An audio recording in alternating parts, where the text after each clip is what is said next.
తెలంగాణ ప్రాంతం జీవ వైవిధ్యానికి నెలవుగా ఉందని ఇక్కడ దొరికినటువంటి చారిత్రక ఆధారాలు ఎన్నో చెప్తున్నాయి.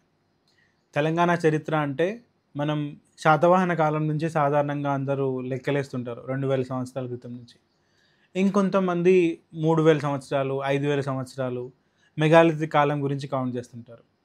పాండవులగుట్ట లాంటి ప్రాంతానికెళ్తే 15,000 సంవత్సరాల క్రితం నాటి చారిత్రక ఆనవాళ్ళు మనకు కనిపిస్తుంటాయి. కానీ తెలంగాణ మట్టి పొరల్లో అంతకంటే గొప్ప చారిత్రక నేపథ్యాన్ని తెలంగాణ నేల దాచుకుంది. ఉదాహరణకి మనం జేమ్స్ కామెరూన్ హాలీవుడ్ సినిమాల్లో మాత్రమే చూడగలిగేటువంటి డైనోసార్లు ఈ నేలపై తిరుగాడాయంటే చాలామందికి నమ్మశక్యంగా ఉండదు. కానీ గత 200 సంవత్సరాల నుంచి జరుపుతున్నటువంటి పరిశోధనల్లో ఎన్నో అద్భుతమైనటువంటి విషయాలు, మనలందరినీ ఆశ్చర్యపరిచే విషయాలు తేటతెల్లమయ్యాయి.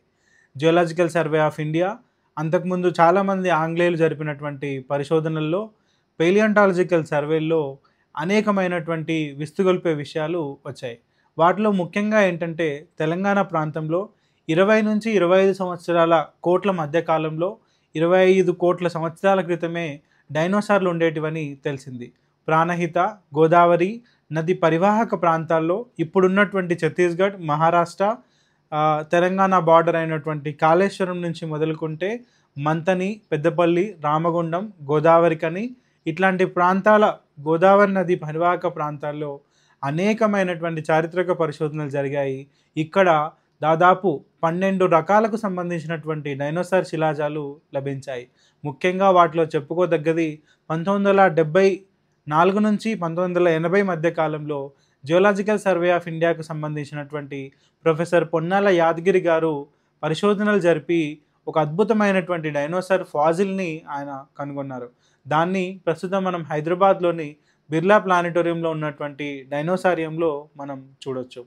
దాదాపు 840 ముక్కలు 12 వేర్వేరు డైనోసార్లకు సంబంధించిన వాటిని సేకరించి ఒక దగ్గర చేర్చి వాటన్నిటినీ ఒక మోడల్ లాగా క్రియేట్ చేసి ఆ కాలం నాటి డైనోసారియం ఇలాగే ఉండేది అని చూపించడానికి జియోలాజికల్ సర్వే ఆఫ్ ఇండియా, దాంతోపాటు బిర్లా ప్లానిటోరియం వాళ్ళు కృషి చేశారు.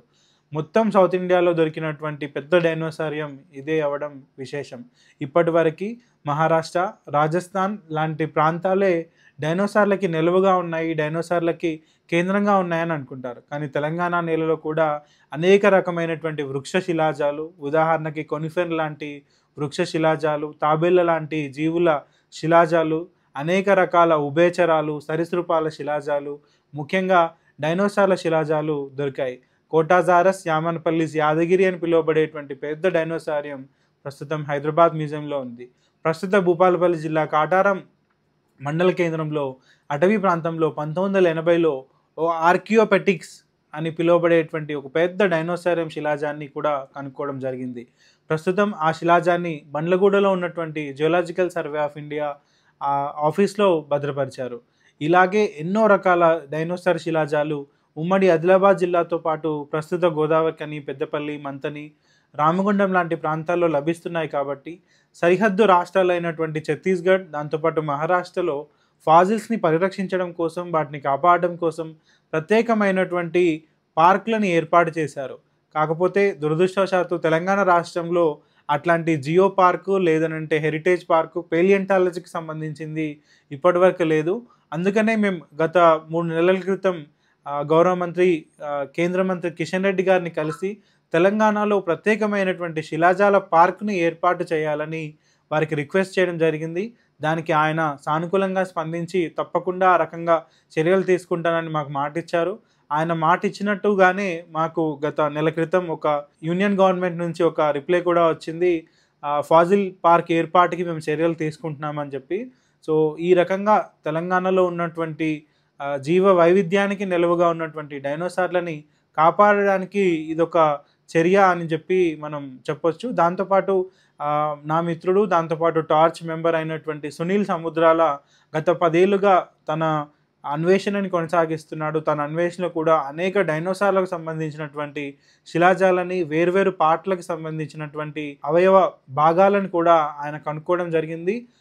సునీల్కి అభినందనలు. అలాగే మేము రిక్వెస్ట్ చేయగానే స్పందించి ఫాజిల్ పార్క్ని ఏర్పాటు చేస్తామని చెప్పిన కేంద్ర ప్రభుత్వానికి, అలాగే మంత్రి కిషన్ రెడ్డి గారికి ధన్యవాదాలు.